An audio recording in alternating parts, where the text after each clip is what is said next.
First Take is presented by Chase Freedom. The card is for the essentials. The cash back is for the fun.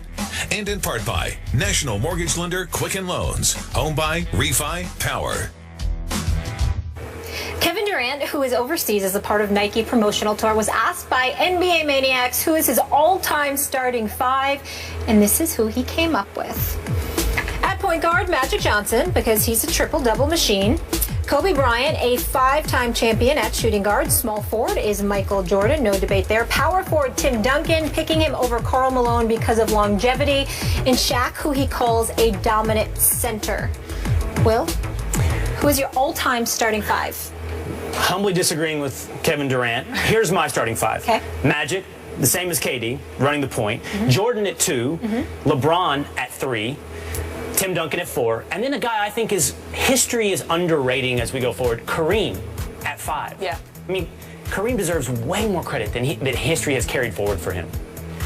Will Kane and I unilaterally agree on something. No! Hey! Same exact starting five.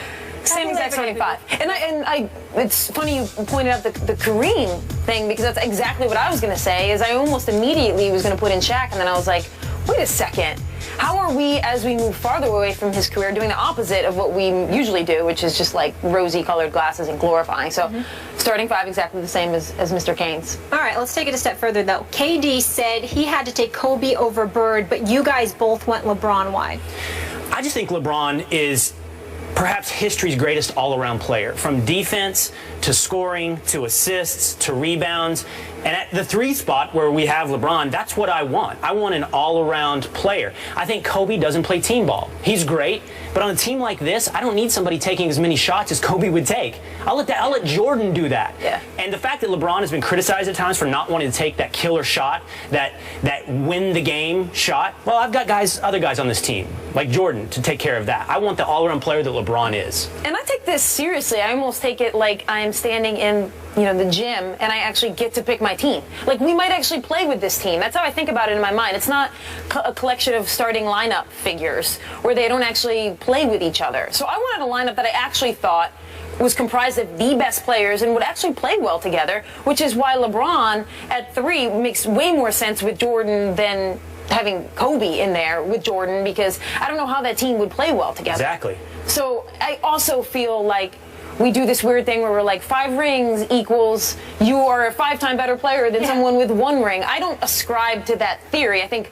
a lot of rings is your talent level, but a lot of the other part is like who you played with and the era in which you played. I got to move us on, though, because Serena isn't the only dominant female athlete, and we've been talking a lot about her lately, rightfully so. It's the WNBA season. I want starting 5 WNBA all-time team. I'm loving this. So I'm glad I came up with that. Yeah. Thank you. So I got Dawn Staley. I got Diana Taurasi, Maya Moore. I got Cheryl Swoops and Lauren Jackson. I could explain them all here, but Swoops changed the game. Taurasi's like the magic of the women's game. Yep. Maya Moore, I'm rocking her kicks right now, so I had to put her on. They're sweet. Dawn Staley, 1996. I ask for your approval on this, Kate. I've got Diana Taurasi running the point. That's right. Cynthia Cooper, Tamika Catchings, Cheryl Swoops, and then how do you leave Lisa Leslie off? I just like Lauren Jackson better than Lisa Leslie. How do you leave Lisa That's Leslie just off? a personal thing. I like Lauren Jackson's game, so. My team's okay? Your team's all right, as long as you got Taurasi running the point and you think it's a point forward situation, because otherwise you got no bunch of threes. you got no Sue Bird on there. No Sue Bird. That was my backup. Do you guys know that Taurasi actually isn't playing in the WNBA this season? She's resting for Russia, who plays her 10 times more than the WNBA. Yeah, just be a topic some other time. Thank you guys so much for hanging with us here on First Take. Will, Kate, fun as always. Great to have you guys. We'll be back tomorrow, same time, same place, and Skip and Stephen A will be with us. Enjoy your Labor Day.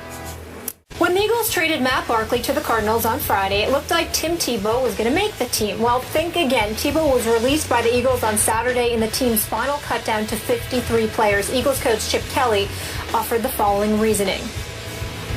We just felt like I think Tim's really progressed, but we didn't feel like he was good enough to be the 3 right now.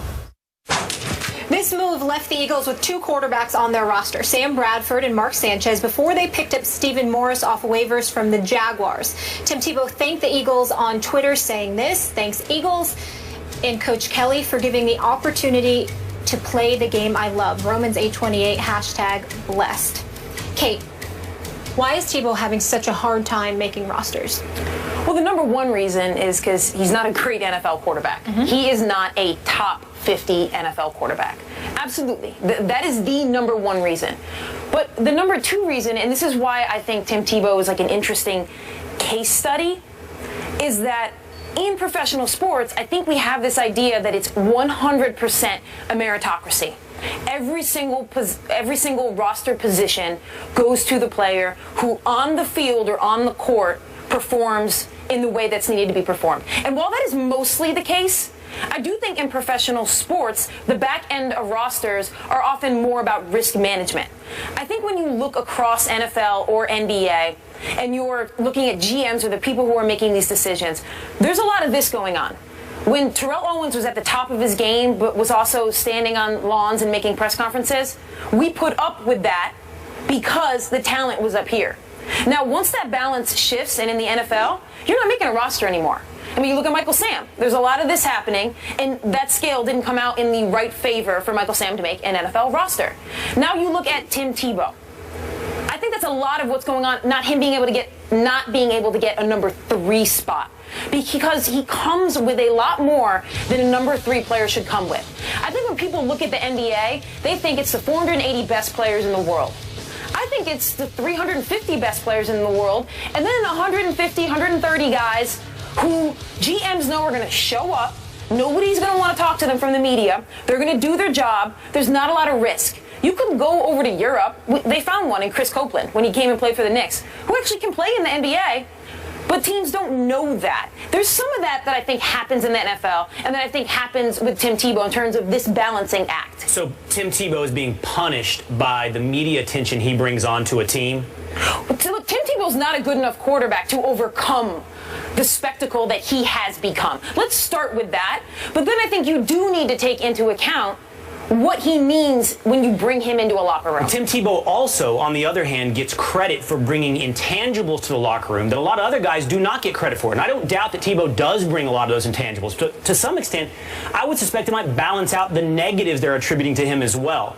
I would say Tim Tebow is not in the NFL because he's simply not good enough. You said he's not in the top 50 quarterbacks. So I would suggest he's not in the top 75, perhaps the top 96 quarterbacks in the NFL. I mean, each team is carrying 2 quarterbacks at least. That puts you at 64, and many carry 3. In fact, the Eagles decided he wasn't worthy of the 3. At first, it looked like, wow, Barkley, he could be the 3. And then they cut him. It's like, maybe they'll just go with 2. No. They picked up a 3rd quarterback. It just wasn't Tim Tebow. So he's not in that top 75 quarterbacks. And I would say, I said earlier about mentioned guys who hadn't been given a fair shake. Vince Young, David Carr. Look at Tim Tebow. He's now had the chance, been picked up by Josh McDaniels, John Fox, Bill Belichick, Rex Ryan, and Chip Kelly. On that list of great coaches, perhaps the greatest of our time right now, Bill Belichick, and the guy who's being hailed as the most innovative, Chip Kelly. This is a list of coaches you would love to give you a chance, that you would love to play for. Tebow's had that chance, and all of these guys eventually passed. He's just not good enough. And you may be right, and all of that may be right, that Tim Tebow isn't even in the top 90.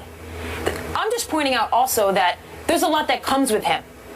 There's a lot that we don't talk about in pro sports about how guys number 15 on NBA roster, a lot of times they get the number 15 spot because they've been a number 15 before. They got drafted. They didn't go over to Europe. So I think that's a point to make about the lack of 100% meritocracy across sports. It very may well be that Tim Tebow is just completely not good enough to overcome all of that. And to play devil's advocate, we don't have time to get into it. Some might look at it as positive buzz.